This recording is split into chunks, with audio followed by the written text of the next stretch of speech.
आज हम लोग सीखते हैं प्रिंसिपल ऑफ मैथमेटिकल इंडक्शन, जिसको शॉर्टकट में पीएमआई बोलते हैं। इसको सीखने के लिए सबसे पहले हम लोग सीखेंगे प्रोपोजिशन।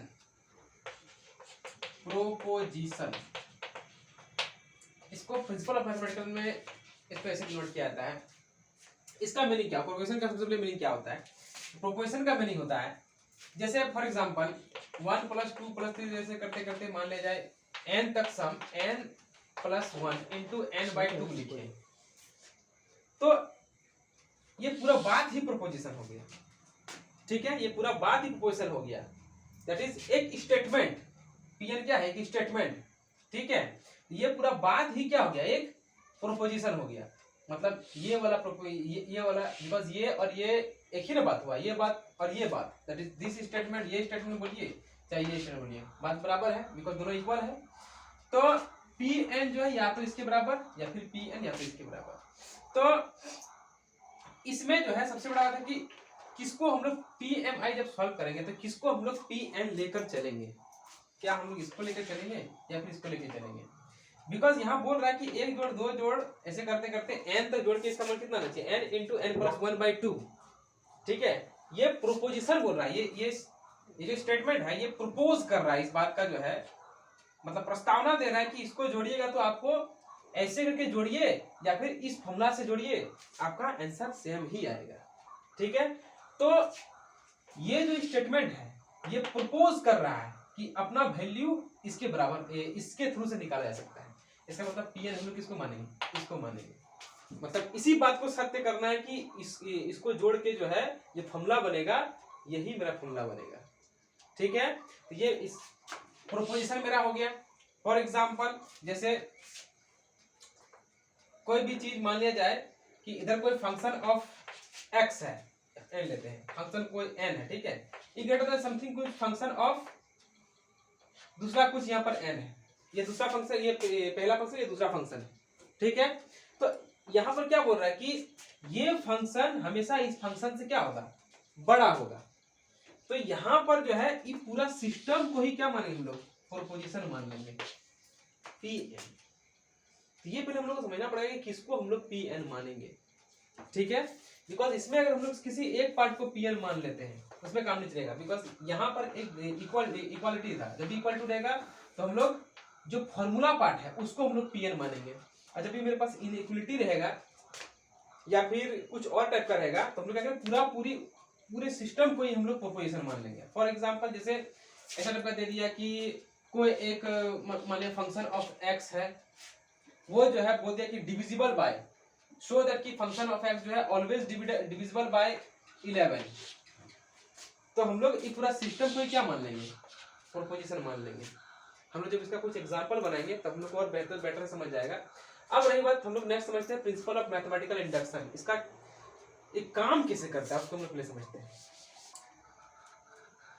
तो प्रिंसिपल ऑफ मैथमेटिकल इंडक्शन इसका समझ लेते हैं कि आविष्कार कैसे हुआ होगा। जैसे फॉर एग्जांपल हम लोग ऐसे घर में चावल वगैरह जैसे बनाते हैं। ठीक है, तो सारा का सारा चावल पका हुआ है कि नहीं उसको हम लोग नॉर्मली कैसे चेक करते हैं? तो थोड़ा सा चावल जो है हम लोग यहाँ से जो है उठा लेते हैं चावल, और हम लोग फिर चेक करते हैं उसमें से। क्या चेक करते हैं? एक दाना लिया, फिर उसको प्रेस करके देखा कि वो प्रेस हो रहा है कि नहीं, फिर दूसरा दाना लेके देखा, फिर उसको प्रेस किया, वो प्रेस हो रहा है कि नहीं, इस तरह फिर तीसरा दाना लिया, प्रेस करके देखा तो प्रेस हो रहा है कि नहीं। तो तीनों दाना जब प्रेस करके देख लेते हैं सब इक्वली प्रेस हो रहा है, तो हम लोग ऐसा अनुमान लगा लेते हैं कि सारा का सारा हंडी का सारा चावल क्या होना है? पक गया होगा। तो इसी प्रोसेस को जो है यूटिलाइज करके एक नया चैप्टर, एक नया ब्रांच निकाल दिया मैथमेटिक्स में, जिसको हम लोग प्रिंसिपल ऑफ मैथमेटिकल इंडक्शन बोलते हैं। तो इसमें होता क्या है कि मान लीजिए कोई हमारे पास प्रोपोजिशन है पी एन। ठीक, तो हम लोग सबसे पहले क्या करेंगे? इस प्रोपोजिशन को n = 1 के लिए चेक करेंगे कि वो जो बात बोला है वो 1 के लिए वो बात तो सही है कि नहीं। फिर क्या करेंगे? ज्यादा और चेक करना होगा तो 2 के लिए चेक करेंगे, फिर 3 के लिए चेक करेंगे। हालांकि नॉर्मली 1 के लिए ही चेक किया जाता है, हम लोग और आगे भी चेक कर सकते हैं। फिर उसके बाद हम लोग मान लेंगे कि ये जो प्रोपोजिशन है वो n is equal to m के लिए वो प्रोपोजिशन सही है, ऐसा हम लोग मान लेंगे। और यदि ये चीज मानने पर ये चीज प्रूफ हो जाता है कि Pm+1 भी सही है, तब हम लोग बोलेंगे कि मतलब वो जो प्रोपोजिशन था वो पूरी प्रोपोजिशन ही सही है। फॉर एग्जाम्पल, जैसे हम लोग अभी एग्जाम्पल लेते हैं कि 1 + 2 + 3 + n is equal to n into n+1/2। इसको हम लोग Pn माना, that is n into n+1/2। अब क्या करेंगे, n इज इक्वल टू 1 एक बार चेक करके देखेंगे इसे। n इज इक्वल टू 1 मतलब कितना हुआ, यहाँ तक का मात्र जोड़। तो n is equal to 1 set करेंगे तो ऑटोमेटिक 1 गुना 2/2 कट जाएगा तो 1 ही आ जाएगा। P1 इज इक्वल टू कितना आ गया, 1 मतलब 1 सही है। फिर n इज इक्वल टू हमको और चेक करने के मन हुआ तो n is equal to 2 check कर लेंगे। P2 इक्वल टू कितना हो जाएगा, यहाँ हो जाएगा 2 गुना 3/2, 2 कट जाएगा 3। अब इधर देखेंगे 2 टर्म तक का जोड़ 3 हो जा रहा है, ठीक है, सही हो गया चीज। अब हम लोग ऐसा मान लेंगे कि ये फॉर्मूला जो है m के लिए सही है, Pm that is m into m+1/2, जहां पर m का मान क्या हो जाएगा, ग्रेटर देन इक्वल टू 1, माने 1 से आगे कोई भी नंबर के लिए जो है हम लोग यहाँ पर सही मान लिए। अब मान लीजिए हम लोग ऐसा प्रूफ कर देते हैं, ये चीज हम लोग माने हैं सही, ठीक है, ये चीज हम लोग प्रूफ नहीं किए, ये चीज को हम लोग सही माने हैं अपने से। अगर हम लोग इसको सही मानते हुए ऐसा प्रूफ कर देते हैं कि Pm+1 is equal to m+1 whole divided by 2। यहाँ पर ध्यान देने वाला बात क्या है, यहाँ पर m था तो यहाँ m था, m+1 तो यहाँ भी m+1, यहाँ भी m+1।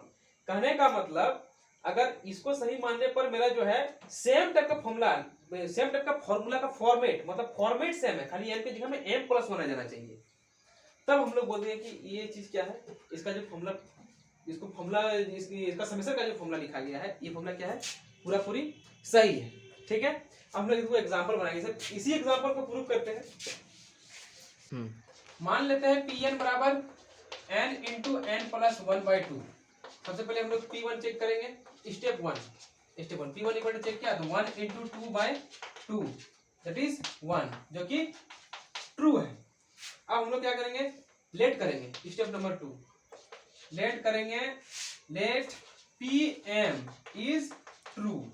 Pm इज ट्रू, इसका मतलब क्या हो गया कि हम n की जगह m पुट कर सकते हैं, where m is greater than equal to 1, m into m+1/2।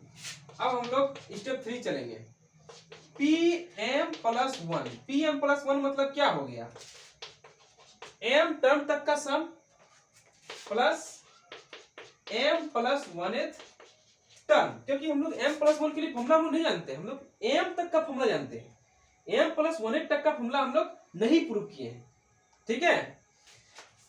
तो Pm+m+1th टर्म, तो Pm बराबर हमारे पास तो फॉर्मूला है m into m+1/2। m+1th term क्या होगा, जब nth टर्म मेरा क्या है, n है, तो mth टर्म क्या हो जाएगा, m हो जाएगा, m+1th टर्म क्या हो जाएगा, m+1 हो जाएगा, दैट इज m+1 हो जाएगा, ठीक है। अब इसमें क्या करेंगे हम लोग, m+1 फैक्टर कर लेंगे, कॉमन कर लेंगे। तो यहाँ पर जो है जैसे हम लोग m+1 कॉमन ले लिया, यहाँ पर क्या बच जाएगा, m+1 डिवाइडेड बाई 2, नहीं m डिवाइडेड बाई 2 ऐसे बच जाएगा। यहाँ से m+1 कॉमन हो गया, m divided by 2 that is m+1, ये क्या हो जाएगा, m+2 होल डिवाइडेड बाई 2। अब इसको हम लोग क्या लिख देंगे, m+1, इसको क्या लिख सकते हैं, m+1 डिवाइडेड बाई 2, यहाँ भी m+1, यहाँ भी m+1, यहाँ +1, उसी फॉर्मेट में आ गया ना, n का जगह क्या हो गया, m+1 रिप्लेस हो गया, ठीक है, मतलब उसी फॉर्मूला का फॉर्मेट ले लिया फिर से, अर्थात हम लोग m के जगह हम लोग m+1 पुट करके जो है डायरेक्ट हम लोग इवैल्यूएट कर सकते थे, ठीक है। तो सेम फॉर्मेट आ गया, इसका मतलब ये जो फॉर्मूला दिया गया कि इसको n तक जोड़ेंगे तो इसका ये फॉर्मूला बनेगा, समेशन फॉर्मूला, ये फॉर्मूला क्या है, सही हो गया by the principle of mathematical induction.